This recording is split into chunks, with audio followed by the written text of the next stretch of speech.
Halo, selamat sore untuk kita semua.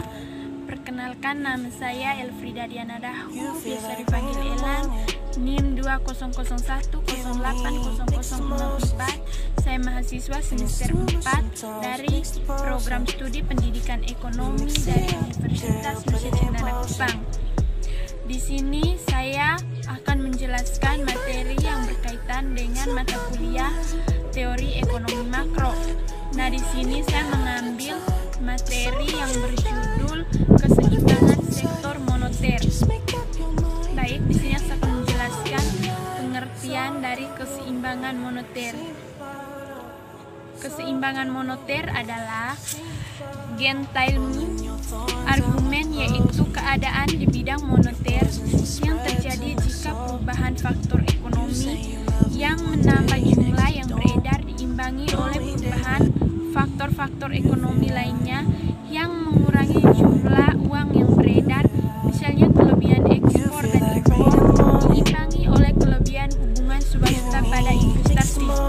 Jadi di sini keseimbangan moneter yaitu keseimbangan yang mengurangi jumlah uang yang beredar di dalam masyarakat yang diimbangi dengan ekspor dan impor yang terjadi dalam suatu negara dan kelebihan wisata dan pada investasi yang terjadi di dalam suatu perusahaan atau yang terjadi di dalam suatu negara. Baik, yang berikut saya akan menjelaskan tujuan dari moneter tersebut. Yang pertama, tujuan dari moneter yaitu instrumen yang dilakukan dengan mengambil tindakan pengendalian jumlah uang yang beredar di masyarakat dan penetapan suku bunga. Tujuannya yaitu kebijakan moneter adalah untuk pengendalian ekonomi secara mikro agar tercipta kestabilan ekonomi yang mengatur jumlah uang yang beredar. Jadi di sini tujuannya adalah untuk pengendalian ekonomi secara mikro agar tercipta kestabilan ekonomi dengan mengatur jumlah uang yang beredar. Yang berikut di sini saya akan menjelaskan mengenai keseimbangan pasar barang dan pasar uang yang di dalamnya termasuk dalam keseimbangan moneter. Jadi pasar uang dan pasar barang itu termasuk dalam keseimbangan sektor moneter.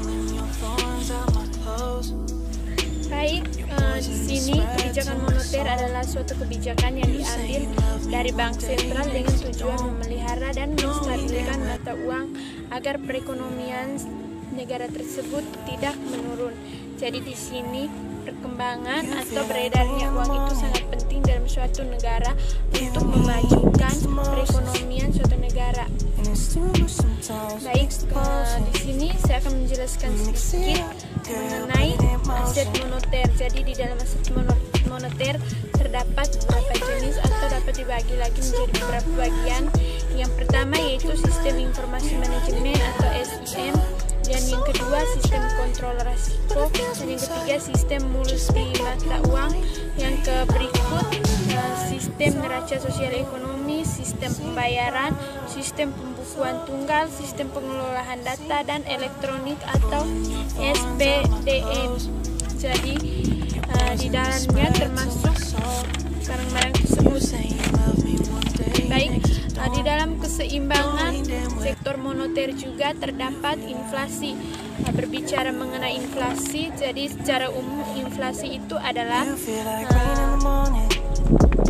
suatu keadaan di mana kecenderungan kenaikan harga barang dan jasa secara umum. Yang pertama, ada beberapa teori mengenai inflasi, di mana tiap teorinya menjelaskan sistem bagaimana terjadinya inflasi. Jadi teori-teori inflasi itu dapat dibagi menjadi tiga bagian, yaitu teori inflasi kuantitatif, teori inflasi Keynes, dan teori inflasi struktur. Jadi teori kuantitas yaitu teori yang mengatakan bahwa pada prinsipnya inflasi itu timbul hanya disebabkan oleh pertambahan jumlah uang yang beredar dan bukan akibat faktor-faktor lain. Jadi yang di sini dijelaskan bahwa prinsip inflasi itu timbul hanya disebabkan oleh pertambahan nilai atau jumlah uang. Yang berikut teori Keynes, yaitu teori karena masyarakat memiliki permintaan yang melebihi jumlah uang yang tersedia. Yang berikut ini teori strukturalis, yaitu disebut juga sebagai teori inflasi jangka panjang karena teori ini mengamati beberapa inflasi yang berasal dari struktur ekonomi, khususnya SLUPI, bahan, makanan, dan barang ekspor, termasuk dalam keseimbangan moneter. Jadi pasar uang dan pasar barang itu termasuk dalam keseimbangan sektor moneter. Baik, saya akan menjelaskan yang pertama keseimbangan pasar barang yang dikenal dengan istilah IS, sedangkan pasar uang yang dikenal dengan pasar LM. Jadi pasar uang dikenal dengan LM karena keseimbangan pasar barang dikatakan dengan keseimbangan apabila jumlah barang yang diminta pasar tersebut sama dengan jumlah barang yang ditawarkan. Yang kedua, keseimbangan pasar uang modal yang tercapai bila permintaan uang atau L telah sama dengan penawaran uang atau M. Jadi di sini keseimbangan pasar uang modal tercapai apabila permintaan dari pasar uang telah sama dengan penawaran dari pasar barang. Misalnya pasar barang memiliki nilai harga yang tinggi, maka ketersediaan uang pun harus disesuaikan dengan jumlah barang yang beredar di dalam masyarakat.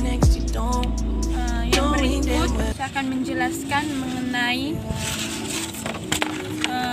mengapa perlu dilakukan keseimbangan pasar barang dan jelaskan bagaimana pasar barang dan pasar uang perlu dilakukan. Jadi di sini pasar uang dan pasar barang perlu dilakukan karena keseimbangannya terjadi guna mendapatkan kurva permintaan penawaran berjalan dengan normal berdasarkan dari kedua keseimbangan ini. Jadi di sini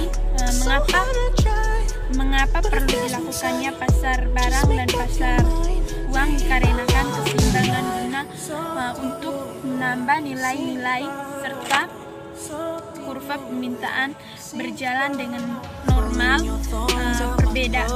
Dari sini saya akan menjelaskan sedikit mengenai perbedaan kedua keseimbangan ini. Jadi perbedaan kedua keseimbangan ini yaitu pasar uang merupakan pasar yang diperdagangkan mata asing secara online di seluruh dunia yang dipengaruhi oleh fundamental dan sedangkan pasar barang berjangka merupakan produk kreatif yang